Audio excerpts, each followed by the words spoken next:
आम सहित जोड़ी होती लेखक तथा प्रकाशक सरोज बल श्रीयुक्त बल स्वागत आपण को आज रमाकांत रथंकर वियोग हो जामे मन पकाउछे अवर्तमान रे कवि किछि लेखि जाए किछि कथा मन रुहे किछि भूली हो जाए किंतु रमाकांत रथंक क्षेत्र रे बोधुए तांकर प्रतिटी शब्द प्रतिटी दर्शन प्रतिटी कविता चिरदिन पई कालजयी सबुदिन मन रहिबो।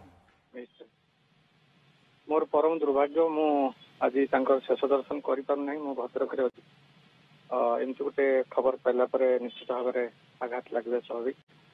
प्रकृत में रमाकांत रथंक भितर सब गोटे बड़ गुण था हूँ सृजनक्षमता।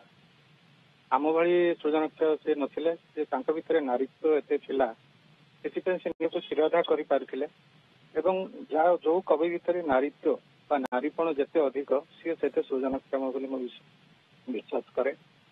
तेणु तांकर सबुठ बड़ गुण होता कवितार कविता पढ़ला आउ जड़े एकाधिक कविता लिखिपर जेकोसी कविता भितर विहन भली शक्ति थिला जहाँ को उपजयी हम आहरी अधिक कवितार ऋण ता भीतर लुचि रही से कालजयी कवि हिसाब से परिगणित हेबे। एवं मु भावे केवल समसामयिक कवि नुहति परवर्ती पीढ़ी एवं ता पर पीढ़ी आम पीढ़ी पर्यंत लंबी प्रभाव कवितार प्रभाव ये कवितार प्रभाव तो केबे भी मुक्ति मिलनी ओडिया साहित्य। तेणु से अमर रहिबे एवं गोटे कविर प्रकृति में मृत्यु न थाए तार कवितार शब्द मझिरे शब्दर धाड़ी मझिरे से बंची थाए। आपण अनेकंकर पुस्तक प्रकाशन सौभाग्य पाइछंती बा करिछंती रमाकांत रथंक सहित संपर्क केते पुराना कौन कौन प्रकाशन दायित्व केबे मिली छी आपनको श्रीयुक्त बल? रमाकांत रथंकर गोटे मात्र बही श्रेष्ठ कविता जोटा को विशिष्ट कथाकार पवित्र पाणिग्राही एवं अभिजीत नायक युग्म भाव में संपादना करथिले। से बहीटी मो प्रकाशन रे प्रकाशित होईछि टाइम पास प्रकाशन रे एवं से गोटे बही रे तांकर सबु जते सबु कविता संकलन अच्छी से सुनिर्वाचित कविता गुड़ी को लेकिन आम से स्थान देचु एवं सेटा पाठक आदृत पाई।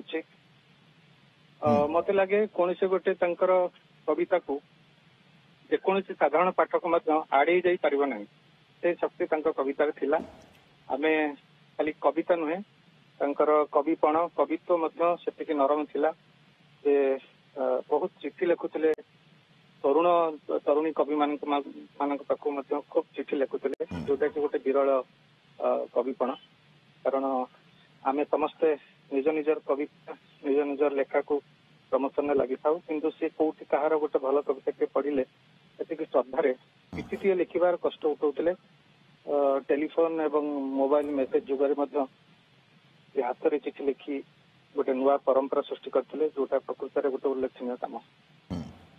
जो श्रेष्ठ कविता संकलन कथा आपण कहउछन्ते सेथरे आमे कहि परिबा दर्शक बंधु को मध्ये आमे अनुरोध करिवु जो माने जदि भी केबे पढ़ी पारि नाहंती से सुजोग पाइ नाहंती रमाकांत रथंक को पढ़िबार ये पुस्तक आपण माने समस्त पढ़ंतु। चंद्रमार चूड़ी ठारू आरंभ करी लंठन जन्हराती अनंत सहन ये तमाम कविता सेथरे अछि।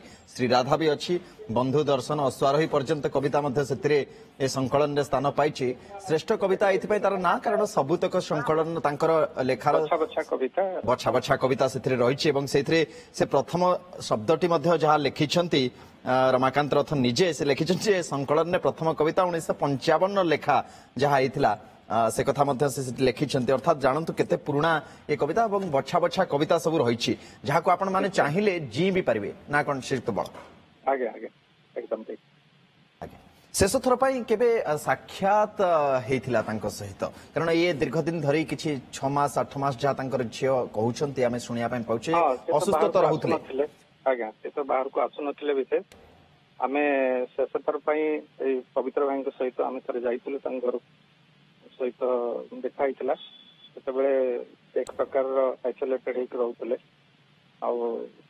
निश्चित भाव में सहित किसी विरल फोटोग्राफ आम उठे आनी से गोटे फोटोग्राफ श्रेष्ठ कवितार प्रच्छद आम स्थान देलु सहित तो आमको तो लगे जे से एबे भी आम सहित अच्छा कारण आम तो ଏତିକି ବିଶ୍ୱାସ କରୁ ଯେ ହୁଏତ ଆଇଏସ୍ ରମାକାନ୍ତ ରଥ ନାହାନ୍ତି ଆମ ସହିତ, କିନ୍ତୁ କବି ରମାକାନ୍ତ ରଥ ସବୁବେଳେ ଥିଲେ, ଅଛନ୍ତି ଏବଂ ରହିବେ। କାରଣ କବିତାର ତ ମୃତ୍ୟୁ କେବେ ନଥାଏ। ତାଙ୍କର ଯେମିତି ଆଗରୁ କହିଥିଲି ଯେ ପ୍ରତିଟି କବିତା ଭିତରେ ସେ ବଞ୍ଚି ରହିବେ ଚିରକାଳ।